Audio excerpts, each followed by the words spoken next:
I am so bad at making regular videos. Working on it. I wanted to take a minute today to make a video about bullying.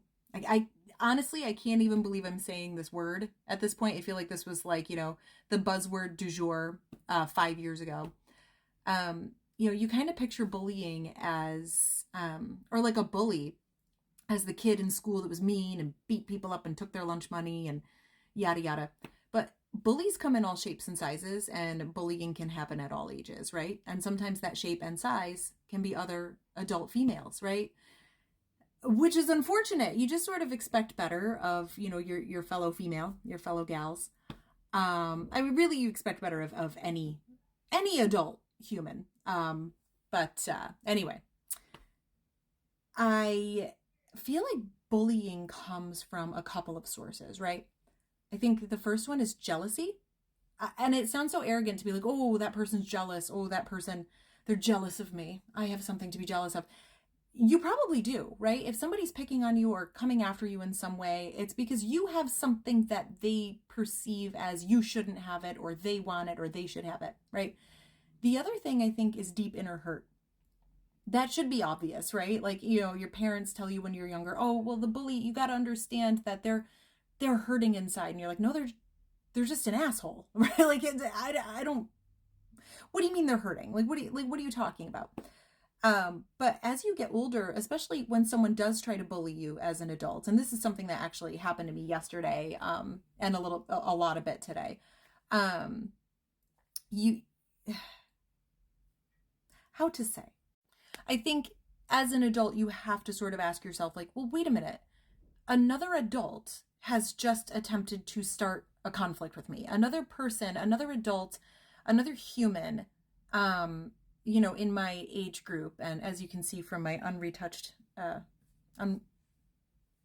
yeah, my gray hair, I am an adulty adult. Like, I'm like, when someone needs an adult, like, I'm at that age where I am one of the adults, which is just like horrifying for a variety of reasons. But my point is, you really do, as one of the grown-ups, have to ask yourself, like, is that person who is coming at me because they are deeply hurting, right? And I had a situation with a female yesterday, and that girl really needed me to be responsible for something that was going wrong in her life. And this is a person that I don't know. I don't know her. I've never met her in my life, right?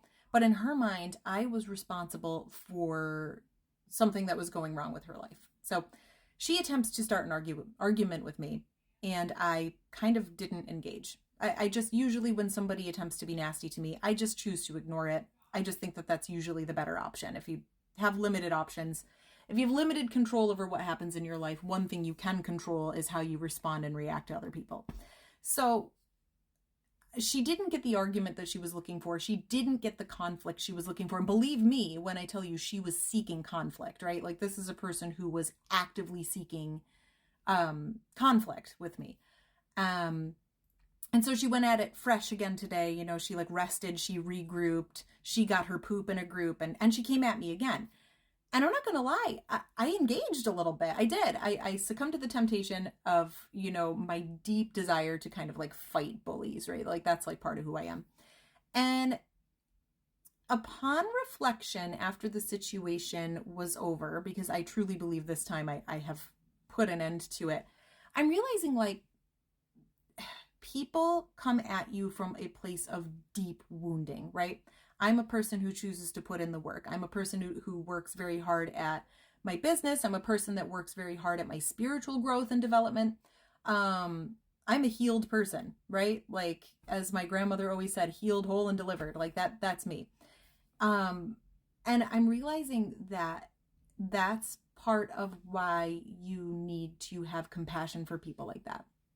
And I think that is up-leveled spirituality, right? Like, I think we can all have the healing crystals and the cards and the, going to church and reading the right books and the Bible and the this and the that. You can have all that, but I think that those true moments of spiritual growth come when you can muster what it takes to actually have compassion for someone that means you harm. I'm not there yet. Like, I'm not gonna lie, I'm not there yet. But that was like a little kind of spiritual lesson or moment that I had today, is that person was deeply wounded. That person, rather than seek to heal themselves or seek to better themselves, thought that the way to do that was going to be to engage in conflict with me, or anyone. It could have been anyone.